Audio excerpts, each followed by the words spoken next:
Well, here I am, Dean Braxton. I'm doing one of these videos for you. I've been doing it out of this book here, Deep Worship in Heaven, that I put out a few years ago, really. The main reason I'm doing it is not to just sell a book or get a book out there. You can get it in hard copy like this, or you can download it, or you can also get it in audio. Go to deanbraxton.com. You can do those things. But the reality is, I'm going to start teaching out of this book, having seminars out of this book on true worship and what I experienced with the Father and Jesus in heaven. And I believe the format that God has given me is really going to bring us, into that realm that people want to go into. A lot of times we think that realm comes to us, but we really go to that realm to be with the Father and Jesus. You know, I'm right now in Washington State, and I'll also be in Oregon State, really doing a meeting tonight here in Washington State in the Vancouver area. And then tomorrow I'll be doing one in the Portland area, but then I'll be leaving after that. But I'll be doing this seminar. You can go online and you can find it. I'll be doing one in Arkansas at the end of the month of April. You can go there and you'll find out where I'm going to be, and you can come. It's open to the public. And then I'll be doing one back in Washington State in December of this year, and you can go online and find out when I'm going to be doing that one. But I'm really going into this because I want people to enter into that realm that God wants them to enter into when they give everything they can around worship. And what I'm doing here is I'm literally going over the Hebrew and Greek words that mean worship. We always think worship just means singing. Well, let me read what I say here. Says it pretty good. I've read it before, but I'll read it now. Now, when I was in heaven, I experienced some form of deep worship. I remember how all of creation in heaven came together in unity and praised God in many ways. Now, the key word there is unity. I need to really probably emphasize that more than I have been. Unity. It would be great if we all came together in unity before we even got there. Oh, man, where would we go? You know, if we could do that. A lot of times what happens is I see in many services where the worship team is getting people to be unified, really. And when we get there, a lot of times we cut it off. You know what I mean? We stop praising the Lord. Now, don't get on your pastors because they do that. You know, they're following what the Holy Spirit is telling them to do. You know, I'm not saying the Holy Spirit told them to cut it off right now or something like that, or not to cut it off rather than what they're doing. So don't get on and say, yeah, I feel it. I'm getting right there, and all of a sudden my pastor just cuts it off. You know, don't go that way. You're not the pastor. You don't know how God is talking to that person to maneuver or direct that service. So don't get on. But I'm just saying, sometimes I experience that myself when I'm with people, you know, because they got an agenda that needs to be fulfilled, and they're going through their agenda. Oh boy, I just feel like some people right now are thinking I'm giving them ammunition to go beat up on their pastor. And I'm telling them, no, I'm not. I'm not doing that. Don't you dare do that at all. You'll get yourself in trouble. I can tell you that right now. You're going to get yourself in trouble if you go and beat up your pastor because of this situation here. But unity, God wants us to come even in the beginning in unity. And if we were there at the beginning of the service that we were looking forward. I remember when I was in heaven and when God was calling us, or the Father was calling us all around the throne of God to tell him how much we love him. That's what true worship is, just telling your Father how much you love him. I can remember we were all unified before we got there, and then we could take off. Wow, you got to grab what I just said there. That's good news. Yeah, okay, I'll go back. I remember how all of creation in heaven came together in unity and praised God in many ways. What we call worship is not all there is to worship. Yet many of us still only see when we come together to sing as worship. Singing is a form of worship, you know. But if we want to give the most to God, we have to understand that action should go along with singing for true worship. Moving some part of our being or doing something in an action form, is also worship.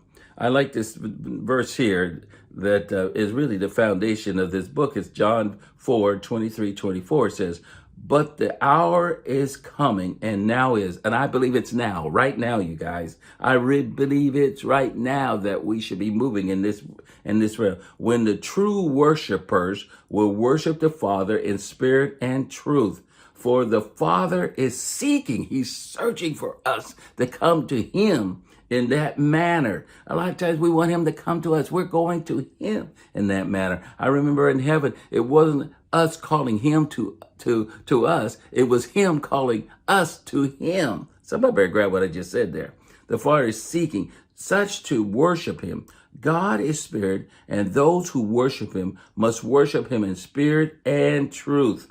Now, what I'm doing is I'm also going through the different words here that talk about worship in the Hebrew language and the Greek language. And I've gone through two of them already, Brock.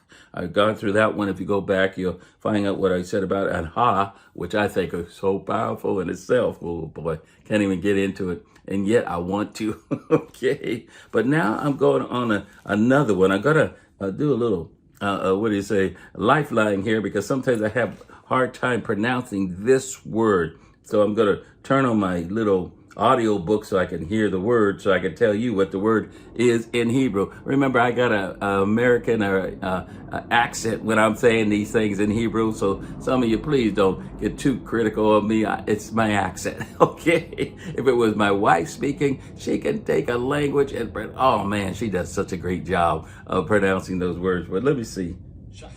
Shahah is the word I'm looking at. Shahah, spelled S-H-A-C-H-A-H. Okay, even me saying that, it gets you how many H's are in that word. Shahah is the word. It means to press or prostrate and reverence or loyalty to God. That means getting down on the ground, flat on the ground. I've done that many times. Many a times when I'm in this area of worshiping the Lord, even when music is around, I'm down on my face to the ground in reverence or loyalty to God.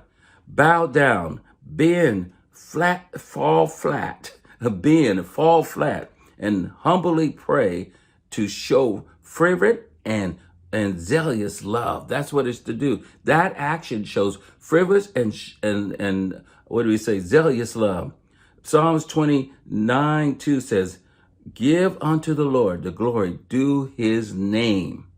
Worship, shahah, the Lord in beauty and holiness. So we are to give unto the Lord the glory that is due his name, and worship, shahah, the Lord in beauty and holiness. That means bow down. That means prostrate yourself before the Lord. Some of you need to try this and see what happens. Again, it's not him coming into our realm. We say that like we say a term, well, you're welcome here, Holy Spirit. No, we should be going where the Holy Spirit is, taking the entire environment. Well, somebody better grab what I just said there, to where God is, and watch what happens.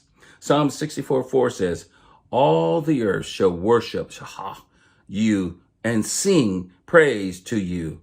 They shall sing praise to your name."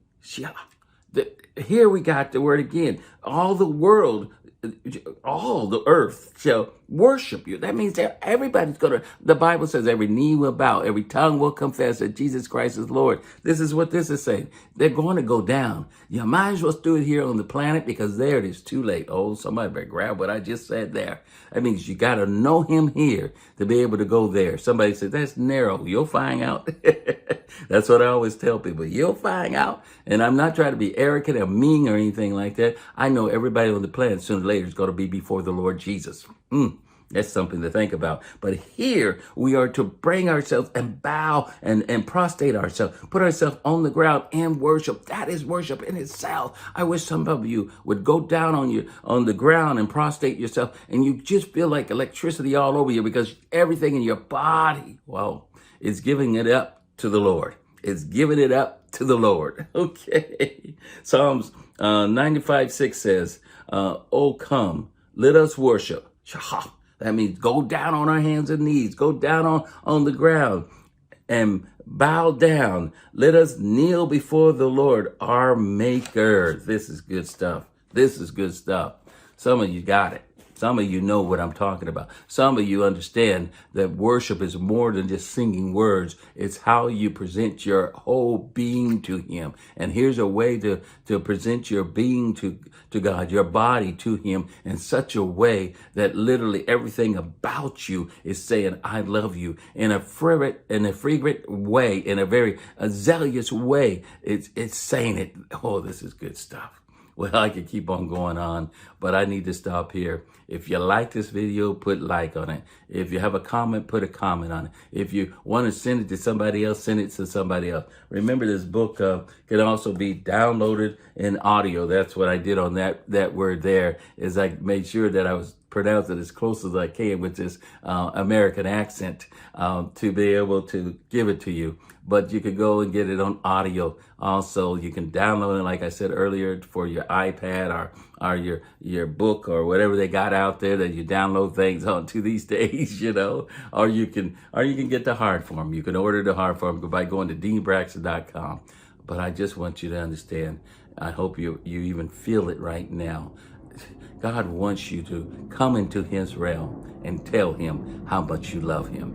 Well, if you need more information, go to deanbraxton.com.